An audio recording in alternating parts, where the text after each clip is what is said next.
Baik, bismillahirrahmanirrahim. Assalamualaikum warahmatullahi wabarakatuh. Baik, langsung saja ya. Perkenalkan, nama saya Ida Septita dengan NIM PO 7142032011050. Saya dari kelas B tingkat 2. Jadi pada video kali ini saya akan menjelaskan sedikit mengenai mata kuliah saya, yaitu biologi sel dan molekuler, di mana ini adalah tugas video yang sebelumnya diberikan dari beliau, yaitu Ibu Rafika SSI MKes.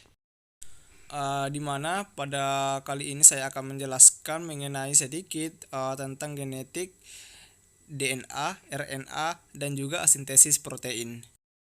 Di mana materi genetik tersebut terbagi atas dua. Yang pertama DNA dan juga RNA. Di mana DNA ini artinya deoksiribosa nucleic acid, atau biasa juga disebut dengan asam deoksiribosa nukleot, atau biasa disingkat dengan ADN.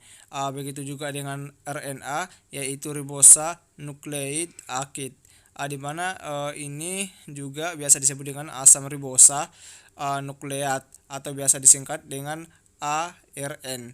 Di mana RNA ini terbagi atas tiga macam, yaitu rRNA, tRNA, dan juga mRNA. Jadi yang pertama yaitu RNA, di mana RNA merupakan bahan genetik dan memainkan peran utama dalam ekskresi genetik dalam dogma pokok ataupun disebut dengan sentral dogma, di mana genetik molekuler RNA menjadi peranan antara informasi yang dibawa DNA dan ekskresi fenotipik yang diwujudkan dalam bentuk protein. Adapun juga struktur RNA. Yang pertama yaitu RNA, di mana RNA polimer yang tersusun dari sejumlah nukleotida. Yang kedua yaitu setiap nukleotida memiliki satu gugus fosfat, satu gugus gula riboso, dan satu gugus basa nitrogen, atau biasa disebut dengan basa N. Dan juga polimer tersusun dari ikatan berselang-seling antara gugus fosfat dari satu nukleotida dengan gugus gula ribosa dari nukleotida yang lain. Dan juga dalam RNA itu ada juga yang perlu kita tahu, seperti tipe-tipe RNA. Yang pertama yaitu sebagai bahan genetik RNA berwujud pita, dan juga adanya tiga tipe RNA yang terlibat dalam proses sintesis protein.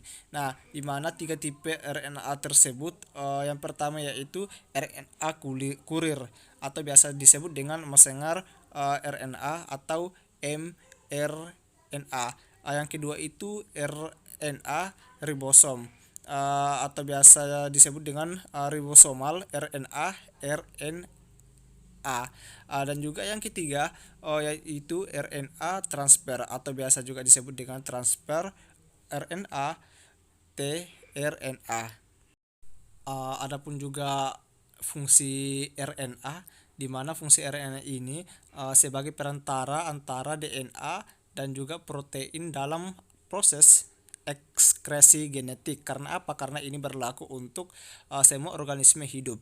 Dalam peran ini, RNA diproduksi sebagai salinan kode urutan basa nitrogen DNA dalam proses transkripsi. Nah, di mana kode urutan basa ini tersusun dalam bentuk yang namanya triplet, ya, dan juga tiga urutan basa nitrogen yang biasa dikenal dengan yang namanya kodon. Begitu juga dengan sintesis protein. Di mana sintesis protein ini yang harus kita ketahui seperti sekuen basa pada DNA, di mana ini dapat menetapkan sekuen asam amino untuk dapat pembentukan protein, dan juga ini juga dibutuhkan dalam RNA sebagai perantara. Selanjutnya yaitu sintesis protein. Jadi sintesis protein ini merupakan proses pembentukan protein di dalam tubuh yang dilakukan oleh RNA. Atas apa? Atas perintah atau kode dari DNA. Nah, di mana sintesis protein berlangsung dalam inti sel ataupun juga ribosom. Dan proses sintesis protein membentuk bahan baku yang disebut dengan asam amino. Dan juga terdapat tahapan sintesis protein, di mana pada tahapan sintesis protein ini ada juga terbagi dua. Yang pertama yaitu transkripsi, di mana transkripsi ini adalah proses transfer instruksi genetik dari DNA ke mRNA, di mana mRNA sendiri bisa dianggap sebagai pembawa pesan seperti itu.